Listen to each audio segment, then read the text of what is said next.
Topic News, c'est tout de suite avec Franck Ramarson, directeur de publication du Courrier de Madagascar. Bienvenue, chers auditeurs, dans l'émission Topic News en partenariat avec Courrier de Madagascar. Courrier de Madagascar, avec ici le directeur de publication Franck Ramarson. Bonjour Franck. Bonjour Prisca et bonjour à tous nos auditeurs de ce matin. Loi d'amnistie votée au niveau du CT. Je pense, ou nous pensons, voilà ce que disent les observateurs, ce sera aussi une lettre à la poste malgré ce que peuvent penser d'autres entités par rapport à cette loi d'amnistie au niveau du CST. Vous êtes d'accord ?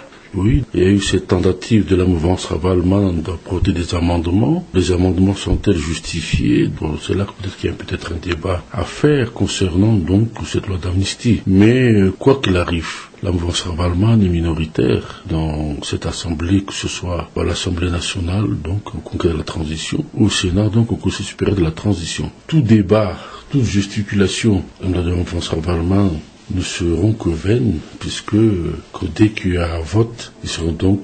Oui, mais est-ce que la mouvance ne s'attendait déjà pas, puisque ses alliés, si l'on pense de la mouvance Ratir comme de la mouvance ZAF qui n'y participe pas, est-ce que c'était déjà pas prévu dès le départ, quand même, cet échec ? Oui, là, je pense qu'ils ont peut-être voulu amener un débat, amener à convaincre ceux qui étaient en face de la justesse des amendements qu'ils voulaient apporter. Effectivement, est-ce que réellement cette loi d'amnistie qui est passée à l'Assemblée nationale, elle a d'abord été adoptée au Conseil des ministres, au Conseil de gouvernement. La mouvance Ravalman avait déjà des ministres et que certaines personnalités ne comprennent pas l'attitude donc de vouloir à tout prix, je dirais pas, semer une certaine confusion donc dans le débat qui s'est instauré à l'Assemblée ou au Sénat. Après cette étape, à quoi maintenant peut-on s'attendre de la part de ces partis ? De toute manière, je pense que la mouvance Ravalman n'avait qu'à s'en prendre à elle-même, puisque si elle était solidaire des deux autres mouvances, que ce soit de celle de Jacques Felbert, qu'elle aurait pu déjà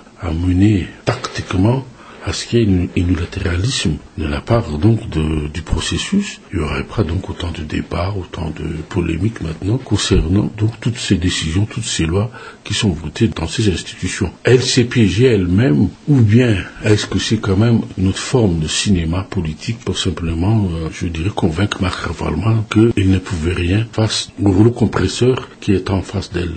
Mais Franck Ramarson, pour Courrier de Madagascar, est-ce à dire aussi que pour la mouvance Ratir comme pour la mouvance ZAF, elles avaient raison ?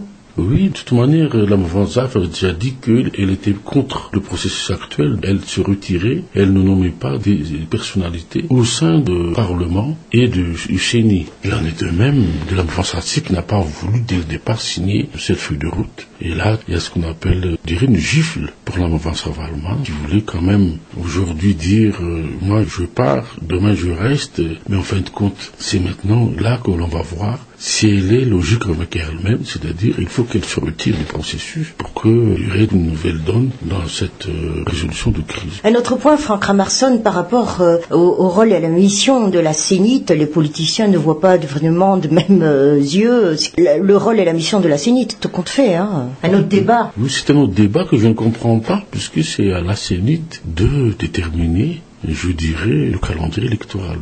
Et que si on a choisi la CENIT, puisque c'est une commission indépendante, laissons-la travailler. Là, déjà, les politiques, déjà pour la loi électorale qu'on a définie, ça devrait venir de la CENIT avant que le Parlement l'adopte, mais pas de la présidence. C'est déjà ça, donc il y a, je dirais, une erreur de procédure dans l'adoption de certaines lois qui va fausser encore la donne demain et après-demain. Et là, aussi cette loi d'amnistie, ça devrait venir du Conseil de la Conciliation nationale, mais ce n'était pas le cas. Donc moi, je pense que, effectivement, les mouvances Ratir et ZAF qui contestent la démarche actuelle, c'est qu'elle a à peu près peut-être en partie raison, pour ne pas dire, elle a le droit maintenant de dire que la feuille de route n'a pas été respectée. Et donc pour la CENIT, encore une fois, c'est à elle de déterminer le calendrier et la nature des élections qui vont être faites.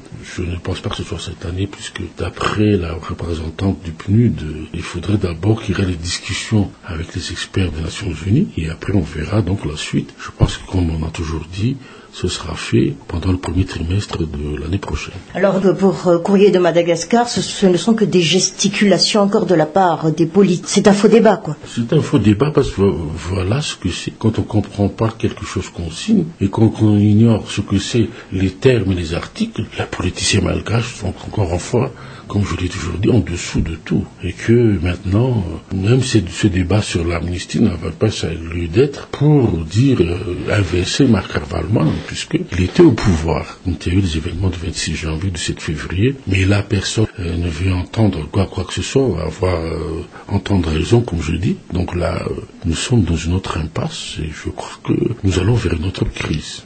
Tiens, puisque vous parlez de crise, Guinée-Bissau maintenant aussi, copie-coller de Mali, les élections au 29 avril, et voilà, on fait un coup d'État. Il y a combien toujours des contestations, puisque le Premier ministre Carlos Gomes Junior, qui est candidat à la présidence de la République, son adversaire teste les scores qu'il a eu, que l'adversaire du Premier ministre qui a été attaqué dans son domicile ne veut pas se présenter au second tour. Qu'est-ce qu'il y a? Donc il y a une prévision de crise. L'armée a pris ses responsabilités. On ne sait pas encore jusqu'à présent si c'est une mutinerie ou un coup d'État parce qu'on ne connaît pas encore les intentions de ces militaires jusqu'à présent. Donc comme vous dites, c'est encore le même cas que le Mali. La CEDEAO est en charge du dossier puisque c'est l'organe régional et qu'on verra est-ce qu'elle a aussi la poigne. Parce que nous n'oublions pas que Guinée-Bissau fait partie des pays qui sont classés comme le plus haut degré de corruption et surtout qu'il y a le trafic de drogue et intensif dans ce pays que maintenant on verra donc la suite si